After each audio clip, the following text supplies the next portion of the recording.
सबसे पहले पहिया लकड़ी का बना हुआ था। हड़प्पा सभ्यता कांस्य युगीन सभ्यता थी। सिंधु घाटी के लोग पशुपति की पूजा करते थे। सिंधु घाटी सभ्यता नगरीय जबकि वैदिक सभ्यता ग्रामीण थी। मोहनजोदड़ो को मृतकों का टीला के नाम से जाना जाता है। लोथल सिंधु घाटी सभ्यता का पतन नगर है। आलमगीरपुर हड़प्पा सभ्यता की पूर्वी सीमा का निर्धारण करता है। मानव द्वारा सर्वप्रथम तांबा धातु का प्रयोग किया गया था। सिंधु घाटी सभ्यता की खोज दयाराम साहनी ने किया था। मोहनजोदड़ो की खुदाई वर्ष 1922 में की गई थी। अथर्ववेद में बीमारियों का उपचार दिया गया है। आर्य लोग भारत में मध्य एशिया से आए थे। सबसे प्राचीन वेद ऋग्वेद है। ऋग्वेद में सबसे पवित्र नदी सरस्वती थी। शास्त्रीय संगीत की विवेचना सामवेद में की गई है। प्राचीन हिंदू विधि के लेखक मनु को कहा जाता है। हिंदू विधि पर एक पुस्तक मिताक्षरा विज्ञानेश्वर ने लिखी। ऋग्वेद में वर्णित सबसे प्रमुख देवता इंद्र थे। पुराणों की संख्या 18 है।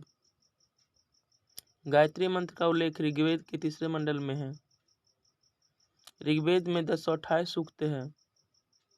ऋग्वेद के समय काबुल को कुभा कहा जाता था। संसार ईश्वर है और ईश्वर मेरी आत्मा है, उपनिषदों में कहा गया है। महाभारत का मूल नाम जय संहिता है। महाभारत की रचना वेद व्यास ने किया था। महाभारत की लड़ाई कुरुक्षेत्र में 18 दिनों तक लड़ी गई और सबसे पहले पंजाब में बसे थे। जातक बौद्धों का पवित्र ग्रंथ है। बुद्ध के उपदेशों का संग्रह शुद्ध पिटक है। गौतम बुद्ध द्वारा बुचनी संघ की स्थापना वैशाली में किया गया था। अजीपक संप्रदाय के संस्थापक मखली गोसाल थे। महावीर एवं बुद्ध दोनों ने बिंबिसार के शासनकाल में उपदेश दिया। जैन तीर्थकर महावीर ने पावापुरी में शरीर का त्याग किया था। बौद्ध मत का सबसे प्राचीन स्तूप सारनाथ है। बुद्ध ने अपना उपदेश पाली भाषा में दिया। गौतम बुद्ध के पुत्र का नाम राहुल था।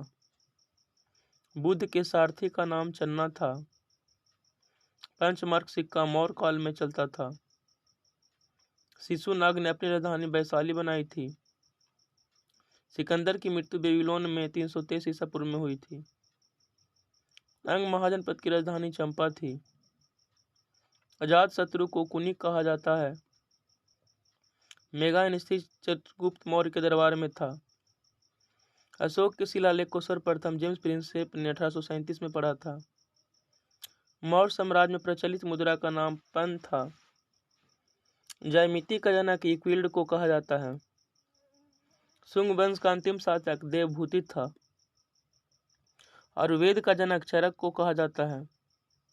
विक्रम संवत की शुरुआत 57 ईसा पूर्व में हुई थी।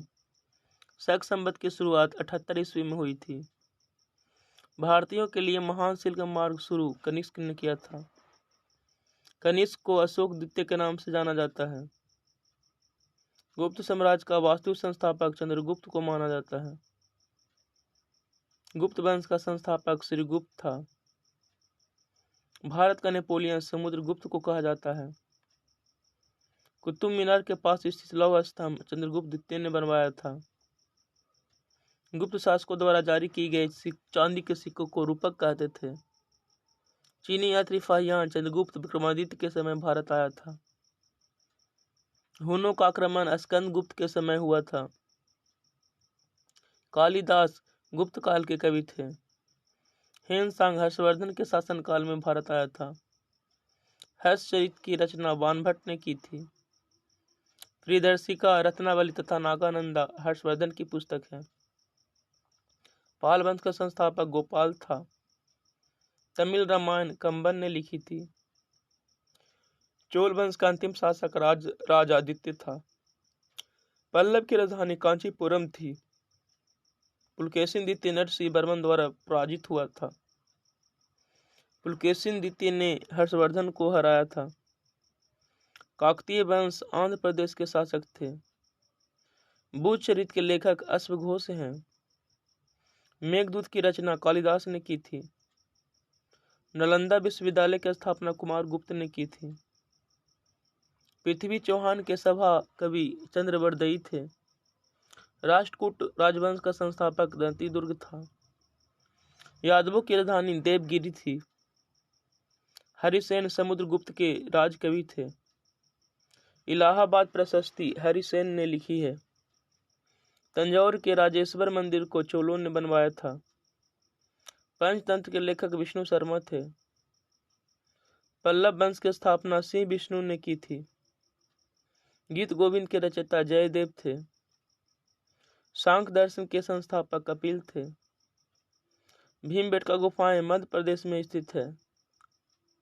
खजुराहो के मंदिर चंदेल शासनकाल में बनवाए गए। खजुराहो मंदिर मध्य प्रदेश में है। गोमतेश्वर की मूर्ति कर्नाटक में स्थित है। मीनाक्षी मंदिर तमिलनाडु के मदुरै शहर में स्थित है। कोणार्क मंदिर का निर्माण 1245 ईस्वी में हुआ था। कोणार्क मंदिर को काला पैगोडा के नाम से जाना जाता है। इसका निर्माण गंग वंश के शासक नरसिंह देव प्रथम ने किया था। अंकुरवाट का मंदिर कंबोडिया में स्थित है। दिलवारा के जैन मंदिर का निर्माण चालुक्यों ने करवाया था। महाबलेश्वर मंदिर महाराष्ट्र में है। विक्रमशिला विश्वविद्यालय की स्थापना धर्मपाल ने किया था। भारत का सबसे प्राचीन स्मारक अजंता है। 2.5 दिन का झोपड़ा मस्जिद अजमेर में स्थित है।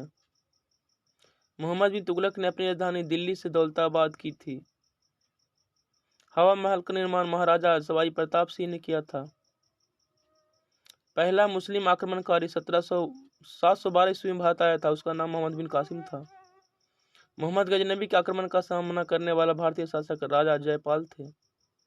मोहम्मद गौरी का पहली बार बघेल भीम ने हराया था। कुतुब मीनार की ऊंचाई 238 फीट है। कुतुब मीनार के निर्माण कार्य को इल्तुतमिश ने पूरा किया था। राजस्व सुधारों को सर्वप्रथम अलाउद्दीन खिलजी ने चलाया। अलाउद्दीन खिलजी ने सर्वप्रथम अस्थायी सेना का निर्माण किया। अमीर खुसरो अलाउद्दीन खिलजी के दरबार में कवि थे। दीवाने खैरात विभाग की स्थापना फिरोज तुगलक ने किया था। इब्न बतूता मोहम्मद बिन तुगलक के समय भारत आया। इब्न बतूता ने ढोल की तेज आवाज के साथ एक महिला का अपने पति की चिता के साथ स्वतः को जला लेने के दृश्यों का भयानक चित्रण किया है। इब्न बतूता मोरक्को से 1333 में मोहम्मद बिन तुगलक के शासनकाल में भारत आया। मांडू की रानी रूपमती का संबंध बाज बहादुर से था। तेनाली राम कृष्ण देव राय के दरबारी थे। विजयनगर साम्राज्य की स्थापना 1336 में हरिहर बुक्का ने की। विजयनगर साम्राज्य की राजधानी हम्पी थी। गोलकुंडा आंध्र प्रदेश में है। गुलबर्गा कर्नाटक राज्य में स्थित है। भारत का तोता अमीर खुसरो का जन्म पटियाली में हुआ था। बहमनी राज्य की स्थापना 1347 में की गई थी। सुल्तान बलबन ने स्वयं को ईश्वर का दूत कहा था। तुगलकनामा के लेखक अमीर खुसरो थे। मोहम्मद साहब के जन्म पर ईद ए मिलाद उन नबी मनाया जाता है। हिजरी संबत की शुरुआत 622 ईस्वी में हुई थी। निजामुद्दीन औलिया की दरगाह दिल्ली में स्थित है। किसी व्यक्ति से उसका संप्रदाय या जाति मत पूछो, यह रामानंद की उक्ति है। कबीर ने कहा था, राम और रहीम एक ही भगवान के दो अलग अलग नाम हैं। बाबर ने प्रथम बार पश्चिम में पंजाब से होकर भारत में प्रवेश किया। मुगल शासक हुमायूं ने 2 बार शासन किया। अकबर को राष्ट्रीय सम्राट कहा जाता है।